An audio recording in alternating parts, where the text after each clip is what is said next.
The takeaway is brought to you by Progressive. Have you tried the Name Your Price tool yet?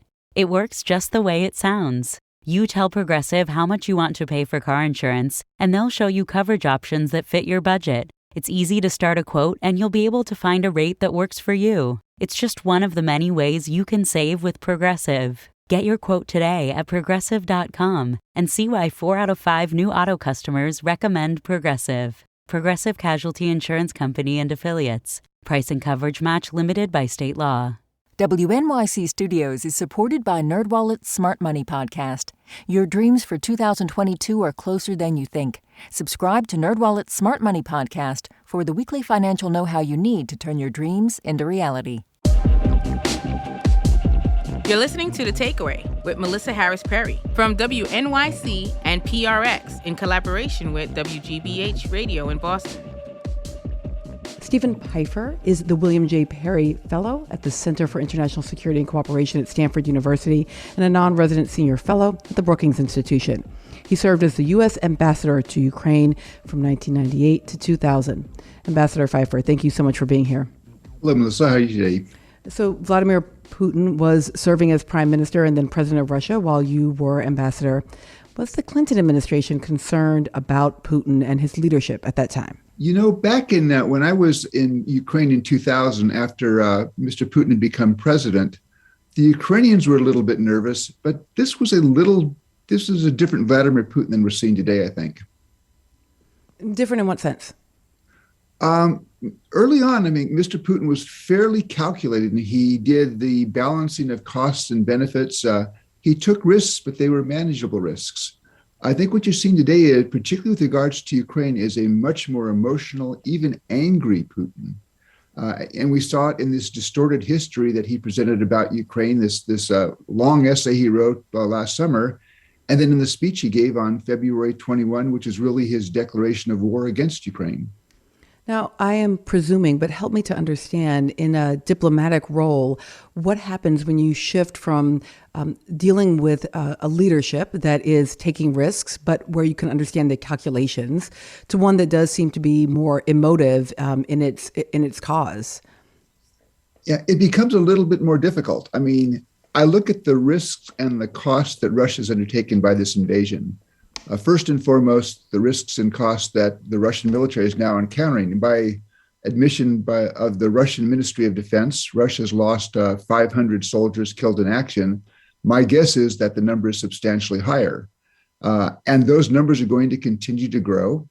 And even if Russia wins, even if Russia defeats the Ukrainian military, they're going to find themselves occupying a country the size of Texas, or at least part of that country, with an angry, hostile population.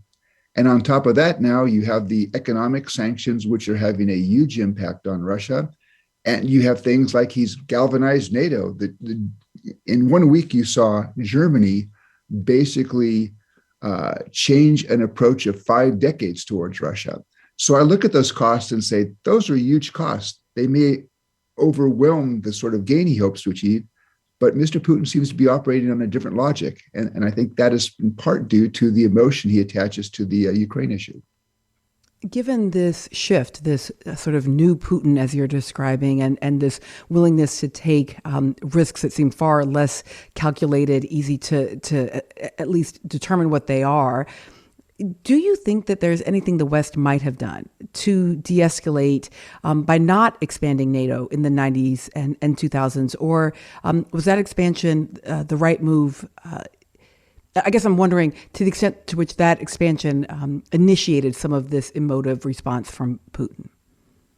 Well, the Russians have tried to frame this crisis as a crisis first and foremost between NATO and Russia. And the Russians talk about how NATO aggressively expanded to Russia's borders. Now, NATO took a lot of steps, in, for example, saying we are not going to put combat troops on the territory of new members to make enlargement non-threatening to Russia. But the last NATO member to border Russia joined the alliance in 2004. So why are we having this crisis now? This crisis is much more about the concern in the Kremlin that Ukraine is slipping irretrievably out of Moscow's orbit towards the West. But quite frankly, nothing has done more than Russian policy of the last 8 years to drive Ukraine away. The seizure of Crimea, a conflict in Donbass, which killed 14,000 people, and now this 8-day-old invasion of Ukraine. When you think about U.S. presidential administrations, the last two, do you have a sense of, again, how those administrations' policies towards Russia may also be part of what is happening in this moment? Well, I look at the Trump administration policy, and my guess is it confused the Russians.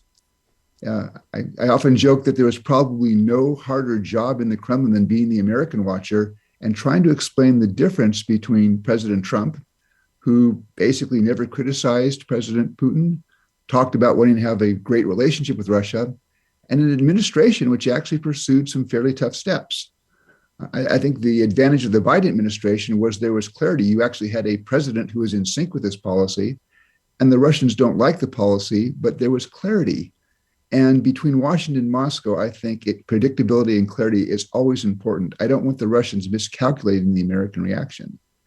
The ironic thing is, last summer, Presidents Biden and Putin seemed to set an agenda, and in the first 3 or 4 months after their meeting in Geneva, you saw some small positive steps in U.S.-Russia relations. Of course, that's all been swept away now by the Russian invasion of Ukraine. Is President Biden's commitment not to send U.S. troops into Ukraine the right decision? It's a tough one, and I hear from friends in Ukraine they want to have a no-fly zone. But I think if the United States and NATO were to enter Ukraine, you probably have to be prepared for a major shooting war with Russia. And it perhaps changes the nature of the conflict in Ukraine in a way that may not be good for Ukraine. And that is that the entrance of NATO into Ukraine to fight for Ukraine would confirm the worst paranoid fantasy of Mr. Putin that the West is out to get him. And then I think that conflict that he's waging now, the war he's waging in Ukraine, becomes much more existential for him. And then I worry about how far he would go.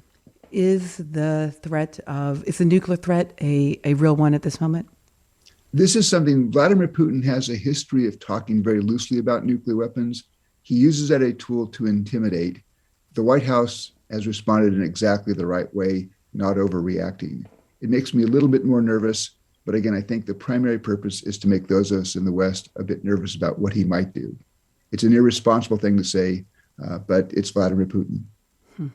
Steven Pifer is a fellow at the Center for International Security and Cooperation at Stanford University and former U.S. ambassador to Ukraine. Ambassador Pifer, thank you so much.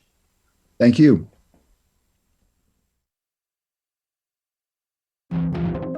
This week on the New Yorker Radio Hour, an honest conversation about returning to the office. Forced communal lunches or the strongly suggested communal lunch. Open floor plan. Coming back to work is partially about surveillance and micromanagement, and people of color feel that in a different way. Everybody feels it, but people of color feel it in a different way. That's the New Yorker Radio Hour from WNYC Studios. Listen wherever you get your podcasts.